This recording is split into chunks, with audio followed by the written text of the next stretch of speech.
একটা washing machine কিনে নিয়েছি।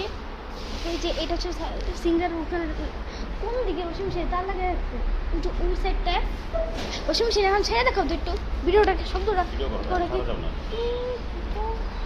ওই ভিতরটা আগে দেখি যে এটার মধ্যে যে এরকম ওয়াশিং মেশিন কারেন্ট আছে, এটা আরও ডিপ ফ্রিজ এসি, আরেকটা এটা কি আমি জানি না ওয়াশিং মেশিন। ও ও ও এটা এমনি ঝুলান থাকলে আমি অন্য সাইডে দিয়ে তারটা অন্য সাইডে দিই, তারটা সুইচ অফ করি ময়লা। আমি আরেকটা ওয়াশিং মেশিন পেয়ে গেছি, এটা নিবো নাকি এটা নিবো? ও এই ছোটোটা কী করবো, ফেলে দিব? আর এটা হচ্ছে এয়ার ড্রাই ওয়াশিং মেশিন। আরেকটা জায়গা যে এটা হচ্ছে আরেক ওয়াশিং মেশিন। এটা আমি এটা খোলানোর জায়গা নেই, চলো এটা তো আমাদের আগের, এটা হচ্ছে আমাদের, এটা খুলবো কীভাবে আমি এই নিচের দিকটা যে লাইন দেবো এদিকে নাকি লাইন দেবো না? প্রেস করে এটা ময়লা ময়লা উপর চিনগুলো যে এত পরিমাণে যে ময়লা আগে যে ডিসপ্লে ছাড়া কি ওয়াশিং মেশিনে আছে ডিসপ্লে মাত্র তিনটা মতো মাইনাস হয়।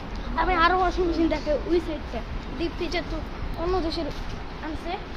চলো দেখাই, এটা তো কাদের মতো লাগে যে এগুলাতে আমি ছাড়িয়ে নাই সব।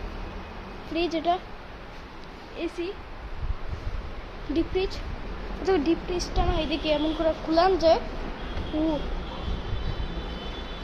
সে এটা দেখাই তোমার, এটা একটু দেখাও তো, লক করো নাকি? ও ডিজাইনটা তো এরকম স্টাইলটা আমি অন করে এইভাবে ওয়াশিং মেশিনটা ছাড়লাম কীভাবে? এখানে লাইন দেওয়া না, তারটা দিলে ওই সাইডে আরেকটা পাইছি, এই লাইনটা অফ করে ড্রেন সুইচ এগুলো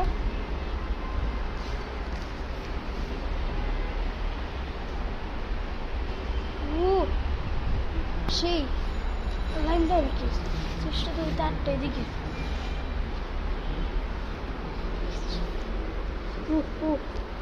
ভিতরে তার পাইপ ওখানে। চলো আমরা পরিষ্কার করে দিই।